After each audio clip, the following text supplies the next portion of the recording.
Paz y bien a todos. Y gracias de corazón por tus palabras, Luis, por las palabras de tanta gente buena que me encuentro al regresar a Valladolid, no sin emoción profunda. Hay lugares en los que uno habla y no habla solamente desde aquello que ha pensado, sino desde aquello que ha vivido, y en este caso, desde aquello que yo he recibido. Por eso lo primero que quiero decir es gracias a esta ciudad, y como la ciudad no es un ente abstracto, sino es algo que tiene que ver con personas que la configuran y que la pueblan, gracias por tanto como me ha dado y me sigue regalando. Sobre todo amistad, que pocas cosas tienen mayor precio que eso en la vida. Bueno, yo quiero hablar hoy, como me han pedido que lo haga, acerca de la verdad. Y en concreto lo enmarco de la siguiente manera. Una propuesta cristiana de verdad. Por eso entenderéis que el lugar desde donde quiero empezar mi exposición es aquel que para mí se convierte en el lugar más verdadero de la historia. Es decir, quiero asomarme a la realidad, contemplar el mundo desde un lugar que no me cabe duda ninguna que es absolutamente cierto. Todo lo que ahí hay, todo lo que ahí sucede, todo lo que desde ahí se dice es únicamente verdad. Me refiero a la cruz de Cristo, al Gólgota. Es el lugar más verdadero de la historia. En la cruz de Cristo, como los evangelios nos dicen, colocaron un cartel en 3 idiomas, en el cual, así se llamaba según la legislación romana, el titulum crucis anunciaba no solamente el nombre del condenado, sino también la causa imputable de su condena. La tradición cristiana y el humanismo cristiano ha querido siempre respetar aquello que ahí sucede. De hecho, yo diría que eso que llamamos cristianismo en todo su ancho despliegue, por supuesto que como religión, pero también, porque no son cosas separadas, como forma de pensamiento, de alta cultura y de cultura popular, y también como forma de vivir una propuesta de vida, nace de ahí, de la cruz. Y en concreto, perdonad esta pequeña digresión, es muy importante que no olvidemos las 3 lenguas de la cruz. En el Evangelio se nos dice que se informa a los que por allí pasan de la identidad de Jesús en 3 lenguas, en hebreo, en griego y en latín. Dado que estas 3 lenguas son también, desde hace mucho tiempo, el objeto de mi vida, me dedico a pensar en hebreo, a pensar en griego y a pensar en latín. Permitidme que en esta primera parte de mi exposición comparta con vosotros unas palabras en hebreo, unas palabras en griego y unas palabras en latín. Y veréis, como al menos yo soy capaz de ver, que eso que llamamos lenguas muertas, y que en ese caso están anunciando la causa de la muerte de un hombre, del hombre Jesús de Nazaret, ni son lenguas muertas, ni nos anuncian una muerte, sino que nos invitan al encuentro con un vivo, con el viviente, con Jesús. Salmo 119. Verso 66. Dice el orante, el salmista, el que levanta su voz, sus manos y su vida a Dios. Le dice así, y se lo dice en hebreo. Tov ta'am bedaat lemedenni, ki bemitzvavoteja gemanti. Así suena esta lengua que está orillada en las esquinas del tiempo y que hasta fonéticamente nos sigue diciendo que es una lengua viva y bella. En español, lo que acabo de decir en hebreo podría traducirse de la siguiente manera. Así quiero traducíroslo, y sobre esto quiero deciros la primera nota de la propuesta cristiana de la verdad. Enséñame, le pide el orante a Dios. Enséñame el buen gusto y el conocimiento para que yo pueda permanecer en tus mandamientos. Enséñame el buen gusto y el conocimiento, para que yo pueda permanecer en tus mandamientos. La filología consiste en maravillarse por el profundo alcance de las palabras. Eso es ser filólogo. Y en ese sentido, yo, que soy filólogo, lo único que soy es un maravillado. Alguien que contempla las palabras y descubre que cada palabra es un brocal que nos permite asomarnos a un pozo cuya agua es infinita. Fijaos, en hebreo podríamos estar 3 meses meditando, asombrándonos y dando gracias al cielo y a quien puebla el cielo por la belleza de este verso. El orante le pide a Dios, en el fondo, que quiere permanecer en sus mandatos. Es decir, el orante está pidiendo fe. Quiero serte fiel, quiero fidelidad. Y le pide a Dios 2 instrumentos para poder asirse en lo que es el naufragio de la vida, en los azares de la vida, en la tempestad de la existencia. ¿Dónde puedo agarrarme para permanecer fiel? Fijaos, primera nota bonita del hebreo. Eso que se traduce aquí, quiero permanecer en tus mandatos. En hebreo, esa palabra hebrea que está aquí es nada más y nada menos que la palabra amén. Amén. Gemanti. Amén en hebreo significa estar firme. A pesar de las olas que están sacudiendo el mar, que mi barco no zozobre, no naufrague. Quiero no naufragar. Este es el deseo. Quiero no naufragar. Y para no naufragar, ¿dónde me agarro? Esto es lo maravilloso.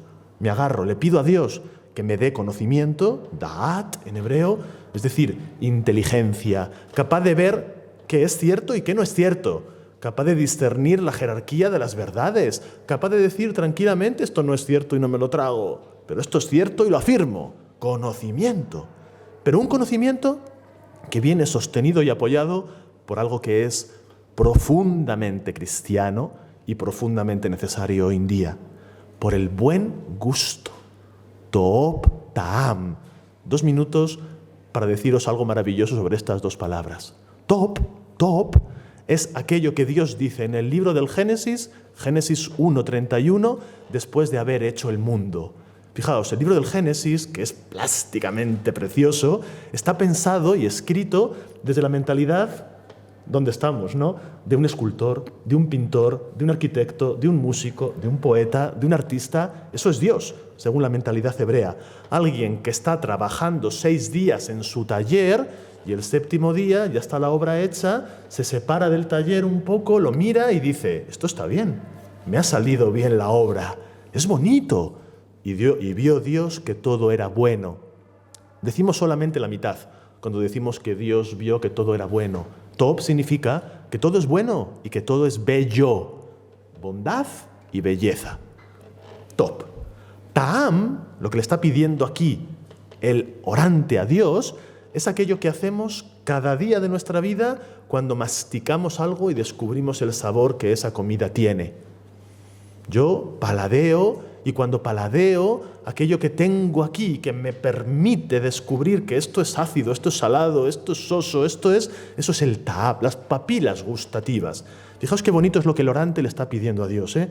Le está pidiendo que le dé la capacidad de descubrir los sabores de la vida, los buenos sabores de la vida. Descubrir el buen gusto. Y descubriendo el buen gusto, llegar al conocimiento. Y desde el conocimiento, permanecer firme en la fidelidad a Dios. Esto nos dice el hebreo. Segunda lengua de la cruz, el griego, una lengua deliciosa, maravillosa, la lengua de los poetas. Decía Margarit Yourcenar, ¿verdad?, en ese maravilloso libro que es Las Memorias de Adriano, que Adriano, para hacer la guerra o para hacer política, lo hacía en latín, pero para amar, amaba en griego. Claro, porque el griego es la lengua del amor, es la lengua que nos dice la belleza en formas bellas. Fijaos qué bello es el griego, que los griegos en el siglo V antes de Cristo, pasamos las eras, ¿no?, pero en el fondo miramos el mundo, como decían los medievales, sub specie eternitatis. No nos importa lo que diga el calendario, porque Dios no tiene calendario. Nos descubre que todo es eterno y todo se interconecta, todo lo bueno, ¿no? Los griegos comprendieron muy bien en el siglo V antes de Cristo lo mismo que los hebreos nos han dicho mediante esta palabrita tob. Pero ellos lo comprendieron también que lo vertebraron y nos lo ofrecen y sigue llegando a nosotros como una especie de teoría de la verdad. Voy a decir una palabra un poco extraña o incluso pedante, pero alguna hay que decir, ¿no? Una epistemología, es decir, una forma de conocimiento. ¿Qué es la verdad para el pueblo griego? Ellos lo expresan mediante una palabra compuesta de otras dos palabras. La verdad es la kalokagacía. Kalokagacía, es decir, la unión de lo bello, kalos, y de lo bueno, agazos. Ellos, este es el milagro de esta lengua, se han dado cuenta de que para expresar ciertas realidades del mundo, si digo de ellas que son buenas, no estoy diciendo todo, me queda algo. Si digo de ellas que son bellas, tampoco digo todo, me queda algo. ¿Qué hicieron? Lo que en fonética se llama una crasis, juntar dos palabras en una e inventar, uniendo los sonidos, pero también los significados de dos palabras, una nueva palabra, kalokagazos. Kalokagazos es la palabra más bella de la lengua griega, aquella que dice lo más importante, y es la percepción que los griegos tienen delante de ciertas realidades de que ahí está la realidad en su punto de ebullición máxima, en su sazón, en su belleza perfecta. Lo bonito de esto es que la suma de estas dos palabras, kalos, buen, hermoso, bello, agazos, bueno, es aquello que da lugar a otro adjetivo, a otra palabra, adjetivo, alecinos, sustantivo, alecé, la verdad.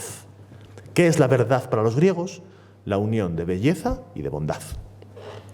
Tercera lengua de la cruz, la lengua que yo mismo estoy hablando, aunque lo hago en uno de sus dialectos. El español no es sino una forma del latín. Es lo que estamos hablando y entendiéndonos todos en latín. El poeta Quinto Horacio Flaco, alguien que vivió muy cerquita de Cristo en el tiempo, no en el espacio, unos años antes apenas de Cristo, en un lugar de su imponente y maravillosa obra poética, Horacio expresa a un amigo, le está escribiendo una carta, le expresa lo que para mí también se ha convertido desde que yo era un estudiante de clásicas en Salamanca, lo sigue siendo todavía, una especie de impulso, de lema, no lema episcopal como el de Luis, pero sí de lema fraterno, de lema vital, ¿verdad? Horacio dice: Quid verum atque decens curo et rogo, et omnes in hoc sum. Precioso suena en latín. Y en español esto significa lo siguiente: me preocupa encontrar lo verdadero y lo decente, y me vuelco a ello por entero. Me preocupa encontrar lo verdadero y lo decente, y me vuelco a ello por entero. Permitidme ya, prometo que es el último abuso filológico que hago con vosotros. Ya no someteré a mayor tortura filológica, ¿no? Pero permitidme que me recree un poco y que me detenga en una palabra latina que ha pasado también a nuestra lengua, pero como pasa a veces, no pasa del todo bien traducida. Es la palabra decente, la palabra decencia. El poeta dice aquí que lo que quiere hacer en la vida es encontrar lo verdadero y lo decente, y que eso es el objeto de su vida. No le preocupa otra cosa, lo demás ya no importa. Horacio ha conocido la política, ha conocido el dinero, ha conocido los placeres del mundo, ha conocido la fama literaria, ha conocido todo. Y llega un momento en que siente la profunda necesidad de despojarse de todo eso, como el que se quita una chaqueta vieja y quiere vivir centrado en lo esencial, que es lo verdadero y lo decente. Ahora bien, la cuestión es, ¿qué significa en latín decente? ¿Qué es la decencia? ¿Y qué relación tiene la decencia con la verdad? Aquí está el punto del asunto. Bien, ofreciendo el fruto y reservándome el sudor, porque detrás de una búsqueda de palabras hay algo así como una vendimia, que en la copa tenemos el vino, pero tenemos que darnos cuenta de que en el vino está la mano del quien ha estado trabajando la uva tanto tiempo, ¿no? Y ha hecho todo lo que el vino necesita para eso. Decente en latín significa aquello que realmente conviene, lo que conviene, es decir, hay muchas posibilidades para algo, pero la inteligencia humana nos permite escrutarlas, cribarlas, valorarlas, ponderarlas y decir, entre todo, esto. Esto es lo decente. ¿Qué es una persona decente? Entendedlo ahí. Una persona decente es la persona según esta etimología del latín, que habiendo decantado su vida como un vino, quitando la uva mala y la uva buena, aquello que, cuidando su propio corazón o su alma como un jardín, podando la hierba mala y cuidando la hierba buena, en un ejercicio constante de vida, Esto no se hace un día, es un trabajo constante e interior. Una persona decente es aquella que nos dice, es la persona que realmente tiene que ser. Ha llegado al lugar al que tenía que ser, diciéndolo con otras palabras. Decencia en latín significa que la vocación se convierte en cumplimiento. Que aquello que estoy llamado a ser, lo soy. Que aquello que puedo ser, lo soy. Eso es la decencia. Por eso un indecente, imaginaos un ejemplo, ¿verdad? Alguien que se dedica al mundo de las finanzas, de las altas finanzas, y se descubre un acto indecente, es que ha malversado su vocación, ha frustrado aquello para lo cual tenía que estar preparado. O en el mundo de la política, o en el mundo de la religión. Un fraile capuchino indecente es aquel que está llamado a ser hermano y se convierte en señor. Una indecencia. Que lo nuestro es ser hermanos, no ser señores. Bueno, estos son las notas que las 3 lenguas de la cruz nos dicen. Resumámoslas en 2 minutos apenas. El hebreo nos enseña que para decir amén, para decir sí, esto es, para decir amén, tengo que tener desarrollado el buen gusto. Tengo que saber paladear. Tengo que masticar las cosas y decir, esto sabe a esto y esto otro sabe a esto otro. Y no es lo mismo lo salado que lo soso. No es lo mismo. No puede serlo. Segundo lugar, el griego nos dice que lo verdadero no consiste en la especulación abstracta acerca de una idea, sino en el encuentro de 2 características que se funden, que se convierten en una sola: la belleza y la bondad. En todo el orden de la realidad, En el canon de la arquitectura clásica, en la belleza atribuida al cuerpo humano, en lo que se dice de un texto literario cuando se dice que es verdadero, o, y esto es lo más importante, en el comportamiento ético de una persona. Es verdadero aquel que es bueno y bello. Sus actos son buenos y bellos. Y el latín nos dice que para encontrar verdad, Horacio la busca, tengo que encontrar decencia. Y decencia significa que tengo que realmente empeñarme, como decía el filósofo griego, en hacer de mí la mejor estatua que mi piedra me puede permitir. Concebir mi vida como una obra de arte, que tengo que estar continuamente forjando, continuamente trabajando en mi piedra. Estas son las lenguas de la cruz. Esto es lo que estos idiomas, no muertos, sino eternamente vivos, nos siguen diciendo como horizonte de pensamiento y sobre todo de vida. Pero claro, debajo del titulum crucis, debajo de las lenguas de la cruz, está el crucificado. Está Cristo. Y aquí sucede lo siguiente. Cristo ha dicho de Él mismo esto que yo os voy a decir primero en griego y después en español. Cristo ha dicho, Evangelio de Juan, capítulo 14, verso 6. Yo nunca digo versículo, porque versículo me parece que es como una especie de tumor en la garganta o como un divertículo, como versículo me suena a divertículo, a cosa fea, mala, y es mucho más bonito verso que versículo, ¿no? Es un verso esto, tiene toda la categoría de verso, por Dios. Claro.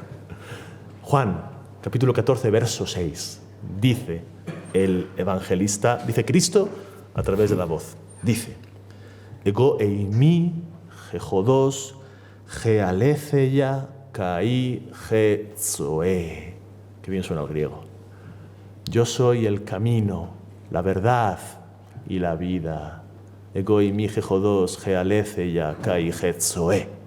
Bueno, como siempre sucede con las palabras de Cristo, también en esta encontramos la fusión perfecta de 2 realidades. Primero, la sencillez en su grado extremo. Aquí lo que está diciendo Cristo es algo que todos comprendemos porque son palabras que conforman nuestra realidad. Camino, verdad y vida.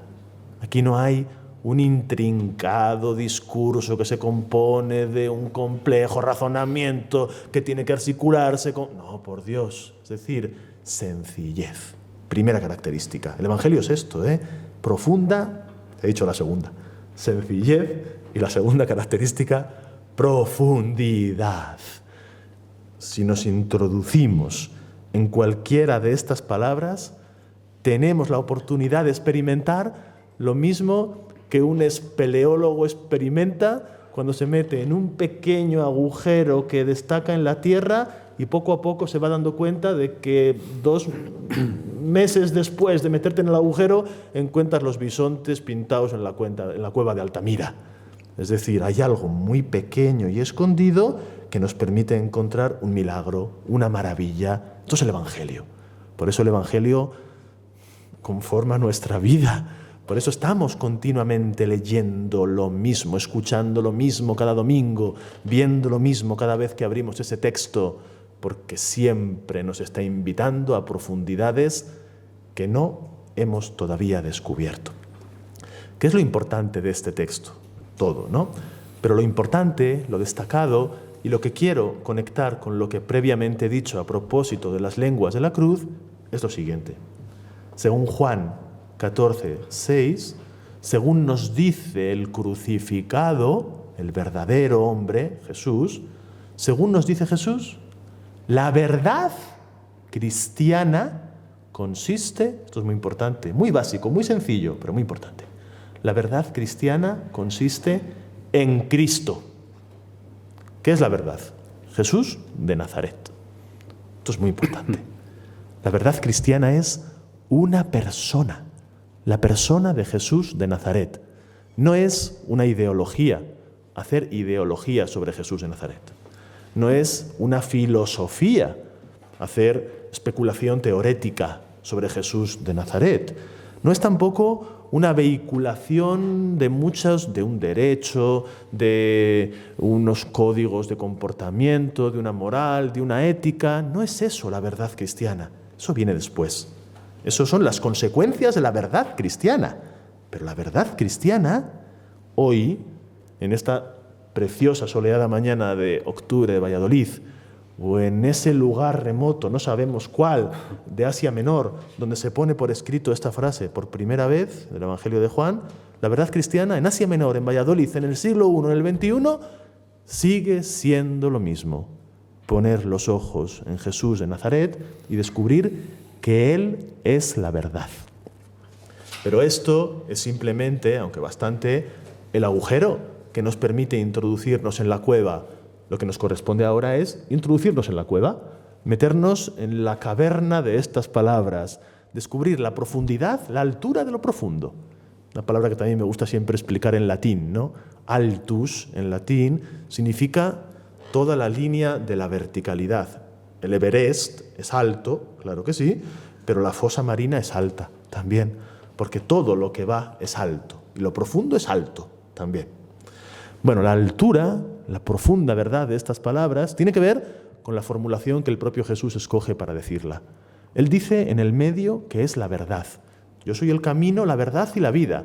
Y la verdad es algo así, la palabra verdad, como la bisagra que permite que las dos puertas se muevan, se retraigan o se expandan. Eso es la verdad.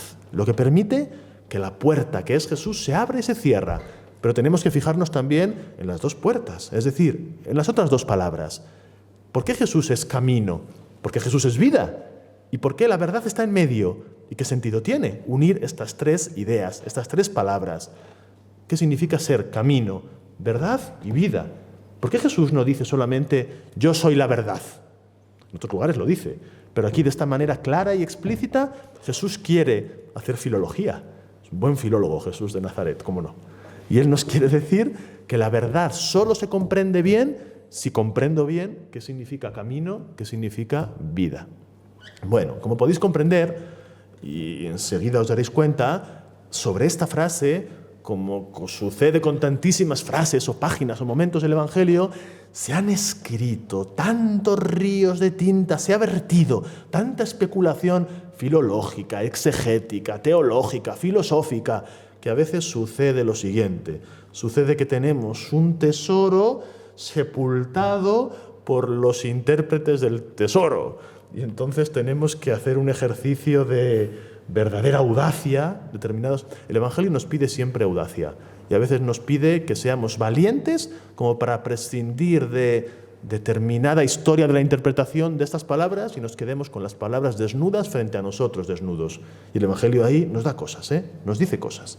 Fijaos, camino, verdad y vida. Si yo intento explicar la relación que existe entre el concepto de verdad y el concepto de camino, o intento explicar la relación que existe entre el concepto de verdad y el concepto de vida, pero también entre los conceptos que están en los extremos de la frase, entre el camino y la vida, es decir, si construyo un triángulo y en el triángulo, en cada uno de los vértices, pongo cada una de estas palabras, de estos términos, aquí tengo la verdad, aquí tengo el camino y aquí tengo la vida, descubro maravillosamente que las palabras funcionan como un juego de espejos que se están reflejando la una a la otra y nos permite comprender en una el significado de la otra y en otra el significado de la otra. Y así estamos continuamente mirando de una palabra a otra, descubriendo cuando pienso que es el camino, descubriendo no solamente que es el camino, sino que es la vida. Y cuando pienso que es la vida, descubriendo que es la verdad. Y lo mismo, cuando pienso que es la verdad, que es la vida o el camino. ¿Por qué Cristo es camino, verdad y vida? Bueno, en primer lugar, Cristo es camino porque para llegar a la verdad hay que ser discípulo suyo. Esto es así de claro. En hebreo, en arameo, que es la lengua en la que Jesús piensa, la lengua que si rascamos un poco el Evangelio descubrimos muchas veces presente como escondida con un palimpsesto. En hebreo, ser discípulo, fijaos qué bonito es esto, ser discípulo de alguien no significa aprender de, escuchar de, obtener el título de doctor por comillas, o de, da igual eso, doctor, ¿no? Lo que importa es, da igual, una universidad o la otra, que poco importa ser doctor en nada. Lo que importa es, esto que voy a decir ahora, esto sí que importa. Lo que importa es que el arameo nos dice que el discipulado consiste en caminar junto a alguien. Aquellos, en hebreo, en griego esto se pasa después a otro verbo, el verbo akoluceo, que es seguir de cerca a alguien, caminando junto a alguien. O sea, lo que nos quiere decir Jesús aquí es esto. ¿Quieres descubrir la verdad? Camina conmigo. Pero claro, caminar conmigo significa caminar conmigo de verdad, ¿eh? Entonces, primero, quítate los zapatos y camina descalzo. Porque Cristo camina descalzo, no camina con zapatos. Quita todo lo que tienes como fondo de seguridad de tu vida y camina conmigo en la intemperie en la que yo camino, porque Cristo vive seguro sin seguro de vida. No tiene detrás la grúa que le va a arreglar el coche. Se lanza a caminar. Entendedme que cuando estoy hablando del camino, estoy hablando mucho más que de un camino físico por una vereda o por una autopista, ¿verdad? El camino es una manera de vivir la vida.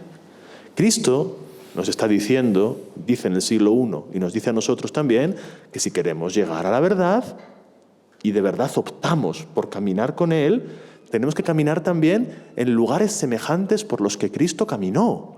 Fijaos, esto es muy importante.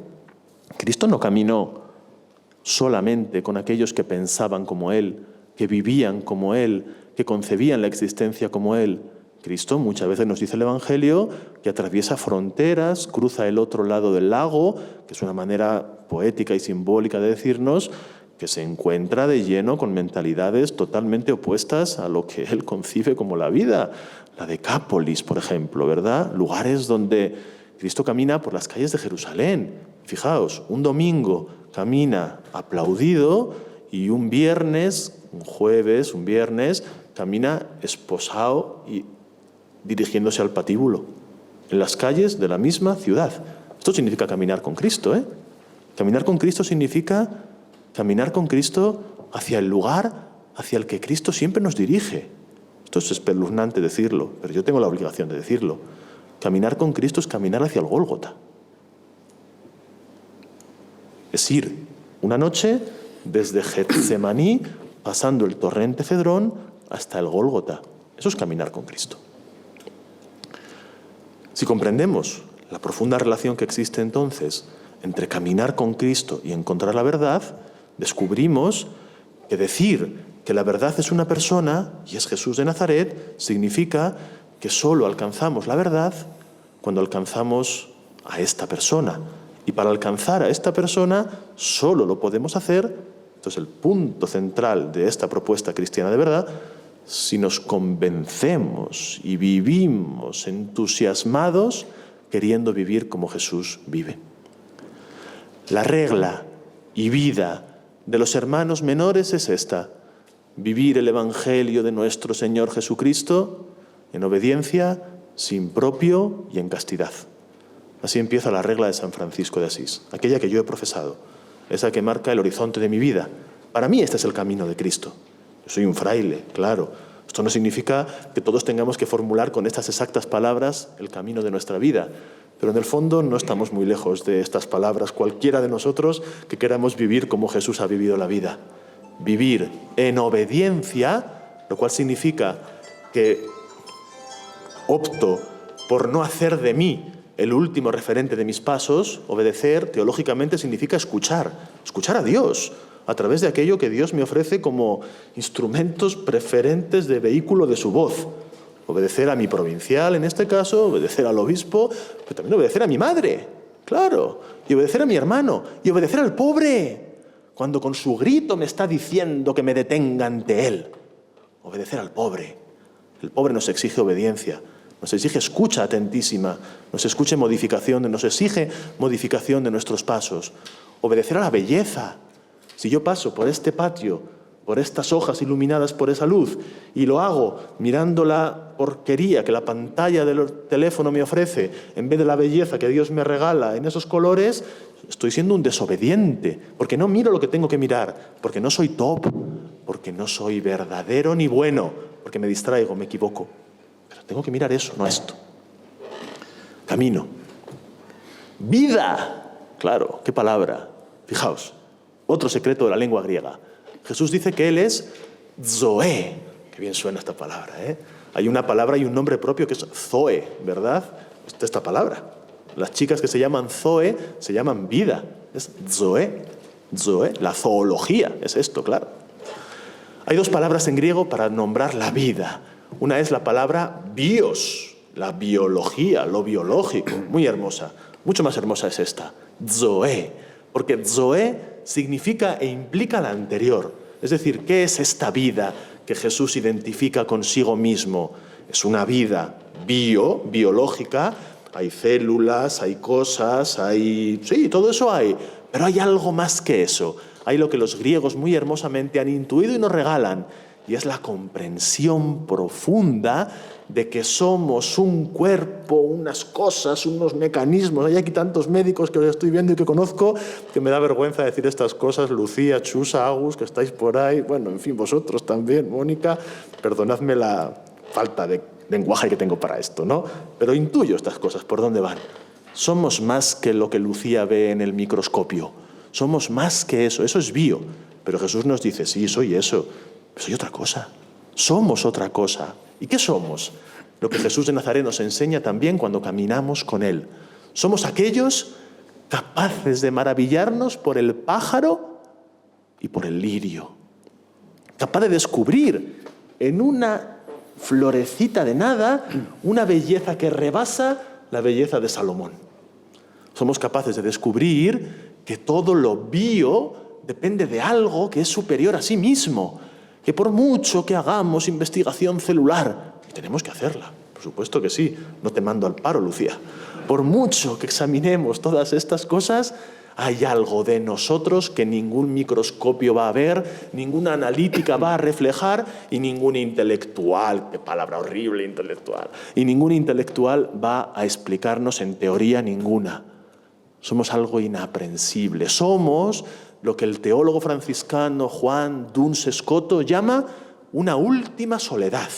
Y esto significa una solitud última, es decir, somos, fijaos qué bonito es esto, somos un tesoro al cual ni nosotros mismos tenemos del todo acceso. Creo que lo he dicho bien.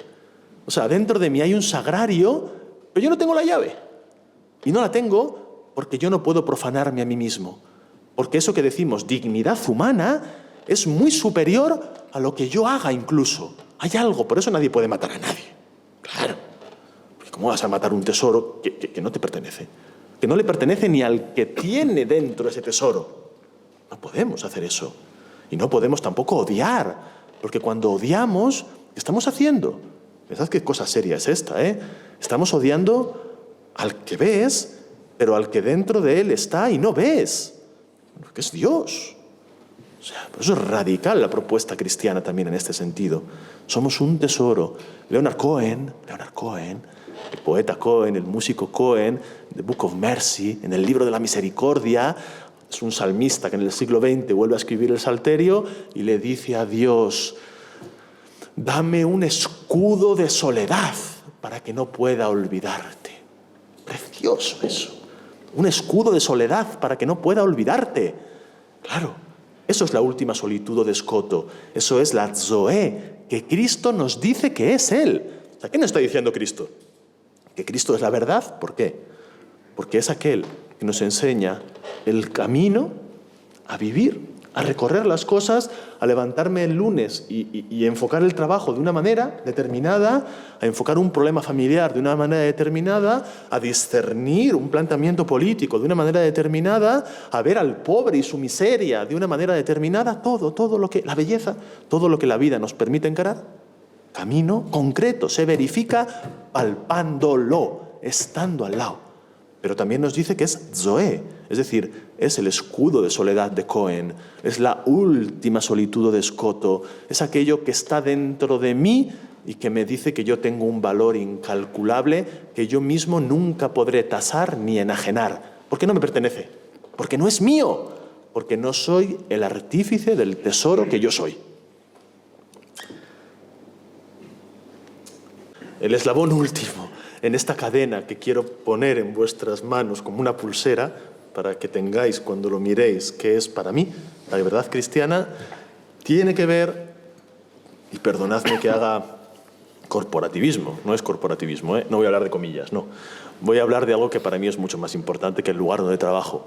Voy a hablar de mi identidad.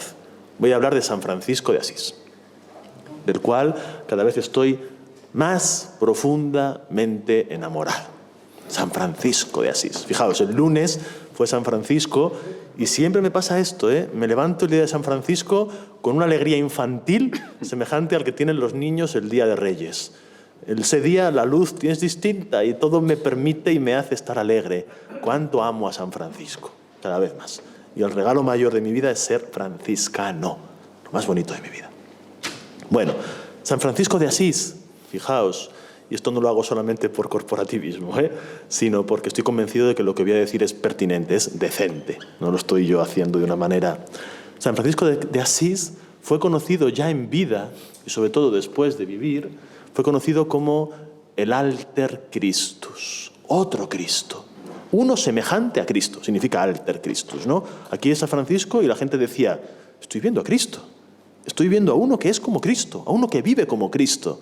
Y entonces yo me pregunto, si San Francisco es el Alter Christus, si es el dulce Cristo de la Edad Media, como le llama un poeta, si San Francisco es eso, y Cristo es la verdad, ¿qué me puede enseñar a mí San Francisco? ¿Qué nos puede enseñar a nosotros San Francisco acerca de la verdad? Bueno, muchas cosas, pero permitidme que lo resuma o que lo vertebre en 3 pequeñas características, pequeñas e infinitas, Son las siguientes. Las enumero y después las desarrollo muy brevemente con el pequeño tiempo que nos queda. En primer lugar, San Francisco nos enseña que la verdad tiene que ver con la pobreza. Y ahora digo qué significa esto para mí. En segundo lugar, la verdad tiene que ver con la fraternidad. Y en tercer lugar, por último, la verdad tiene que ver con la alegría, con la alegría. Es decir, San Francisco pone delante de nosotros la verdad como algo pobre, fraterno y alegre. 2 minutos a cada uno de los adjetivos. ¿Por qué la verdad es pobre? Bueno, esto es facilísimo de entender.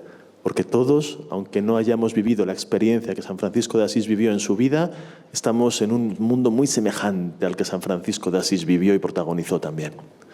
La verdad es pobre porque sin reducción a lo esencial, sin sobriedad, sin renuncia, sin esa aristocracia que posee el que pudiendo tener decide no tener, eso es muy importante, pudiendo tener, decido no tener. Pudiendo llegar a esto, me doy cuenta de que es mucho mejor esto otro, precisamente porque es menos, porque es más sencillo, porque es más diáfano, porque es más claro. Permitidme un ejemplo, y no quiero hacer aquí polémica ninguna, ¿no? Ninguna polémica. Hablo desde mi poca y simple experiencia estética. Para mí la verdad es, la belleza, la verdad bella de la arquitectura es mucho más cisterciense que barroca. Comprendo a aquellos que se fascinan por la belleza del barroco. No es mi caso. Yo necesito que no haya, necesito que me quiten, necesito que aquello quede limpio y libre. Me pasa igual con la poesía, me pasa igual con la música, me pasa igual con las personas. Cuanto más desnudo veo que es un ser humano, cuanto más me doy cuenta de que menos quiere tener, más verdaderamente cerca de él me encuentro. Cuanto menos títulos, menos currículum vitae, menos hojarasca existencial y más transparencia, más sencillez, más tú a tú, más humanidad, más me doy cuenta de que eso es verdad, de que de esta persona me fío. La verdad es pobre. La verdad es fraterna, segunda característica. Esta es la palabra de San Francisco, la fraternidad. Yo soy un hermano.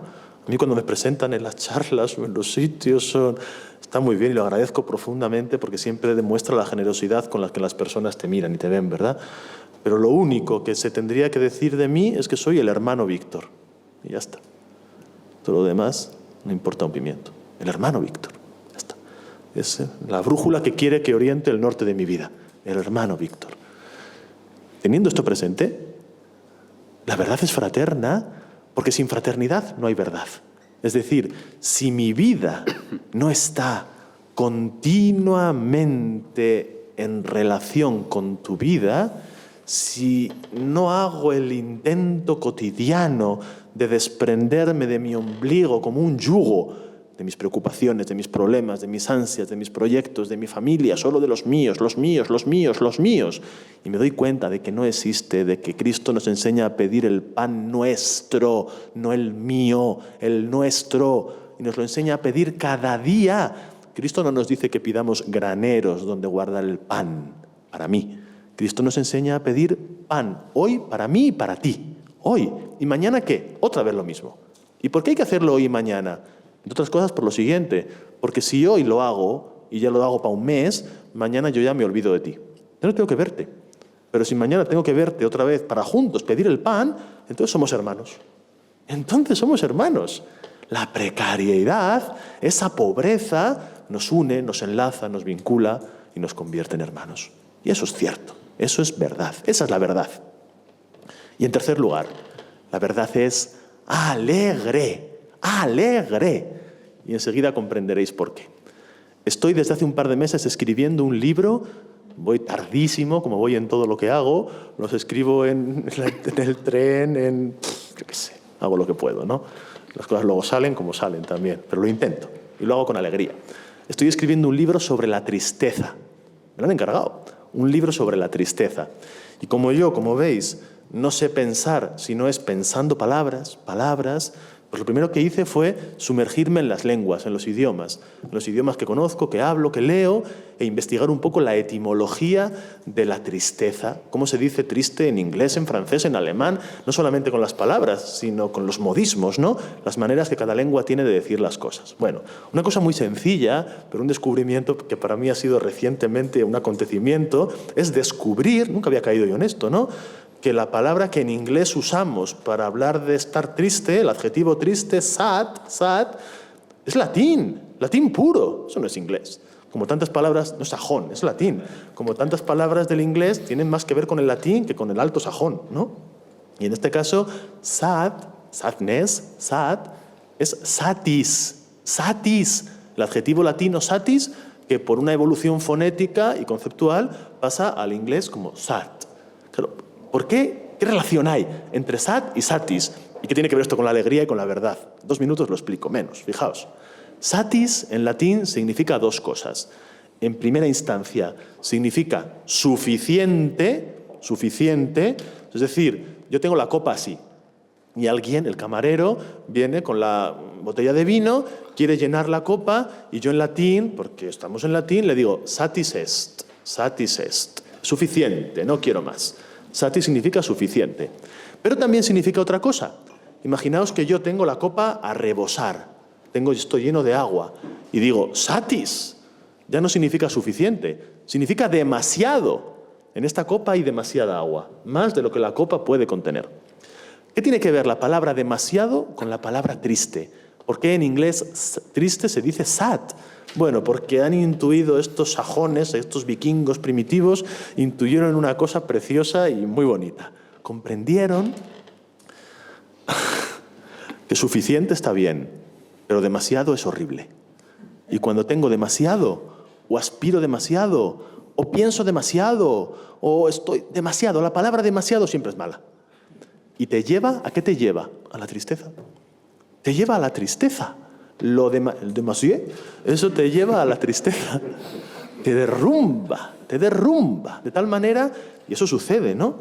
Que cuando estoy demasiado pendiente del dinero, demasiado pendiente del confrontamiento, demasiado pendiente de mí mismo, no hay tristeza más terrible que esa, ¿no? Entonces lo que estoy es profundamente hundido, profundamente triste. Y esto es todo lo contrario a San Francisco de Asís. Todo lo contrario. ¿Por qué San Francisco de Asís es un juglar? ¿Por qué es un juglare, no?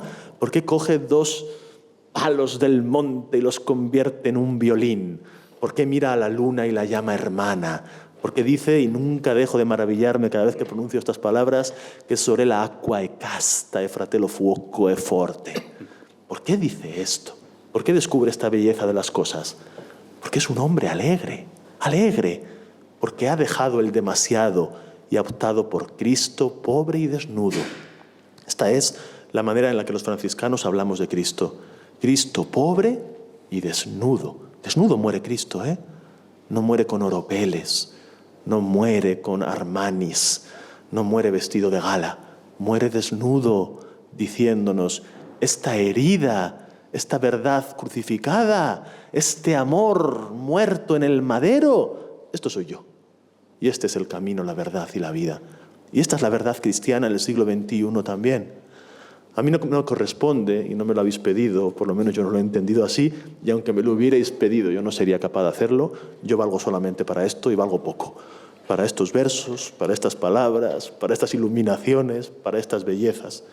Pero creo que todo lo que he dicho no queda simplemente en la disquisición acerca de las raíces de unas palabras, sino que las palabras que he pronunciado, las del Salmo, las de la lengua griega, las de Horacio, las de Francisco de Asís, las de Leonard Cohen, las de Scotto, las de las personas que miran el mundo y nos enseñan a mirarla, nos descubren que algo de esto, o mucho de esto, tiene verdaderamente que ver hoy en día con unas maneras de vivir, que tienen que ver siempre con vivir caminando con Jesús, descubriendo lo profundo, descubriendo lo que Él pone delante de nosotros, señalándose a Él como camino, verdad y vida, y diciéndonos a nosotros que a nuestro alcance, esto es una maravilla, está vivir como Él vive, está mirar como Él mira, está tocar como Él toca, escuchar como Él escucha, confiar como Él lo hace, maravillarse como Jesús se maravilla. Paz y bien a todos y gracias.